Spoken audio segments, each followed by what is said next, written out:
Hello and welcome back to my channel. We're going to talk about DC statehood, why they should absolutely have statehood, why the Republicans fear it, and states that have very similar, if not less than, population and still have statehood and still have 2 senators.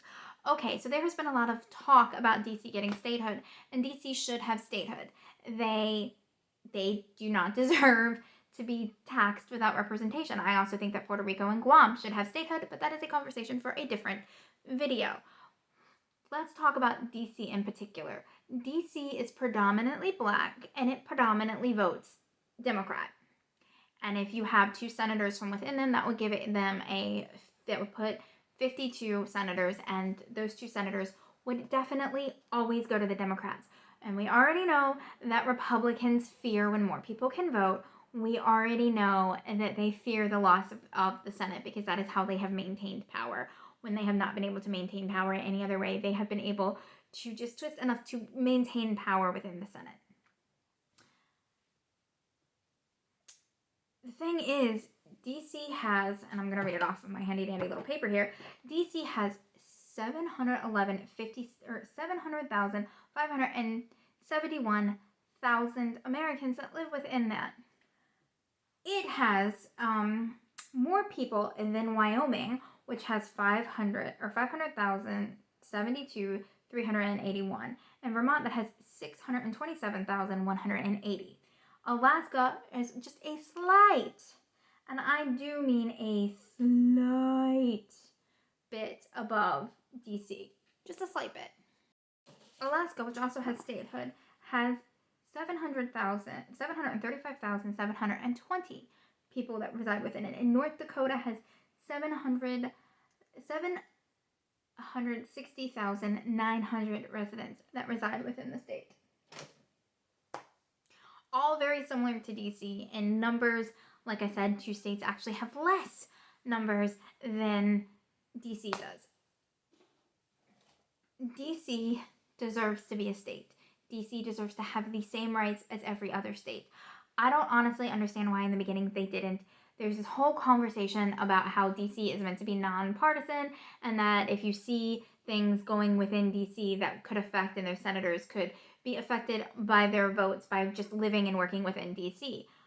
If I'm not mistaken, most of you moronic senators have houses in and around DC. You drive in through DC. I mean, I believe it was my arch enemy Ted Cruz who actually said on the Senate floor that he saw bumper stickers make DC a statehood, and that shows that they can't be a state because it's political, which doesn't even make sense to me. I mean, he saw them coming in. Wouldn't that affect his thought? All the other people would see them coming in. I'm in DC all the time. You see things that are plastered on the fencing.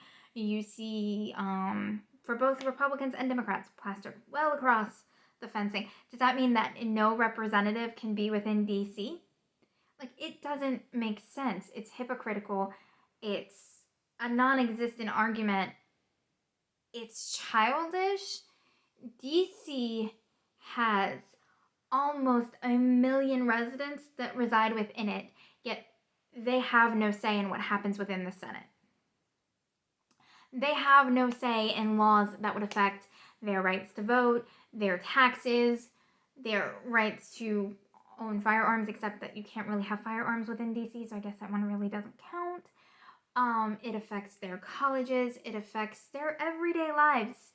And the Republicans, because they're too afraid of losing the Senate, would like to deny a majority of black voters their right to equal representation. And you cannot convince me that it does not have to do with the fact that they are a majority black and they are a majority Democrat. Because again, Republicans fear minorities. They definitely fear minorities that vote. Just look at how they're going after Stacey Abrams, AOC, and anyone that has the slightest bit of melanin in their skin. It is incredibly frustrating to see DC and DC residents who are intelligent and very well educated on the issues. Again, I go to DC all the time, and they understand issues better than people in my tiny little bumblefuck nowhere area. but yet they get more of a say what's happening within government than DC.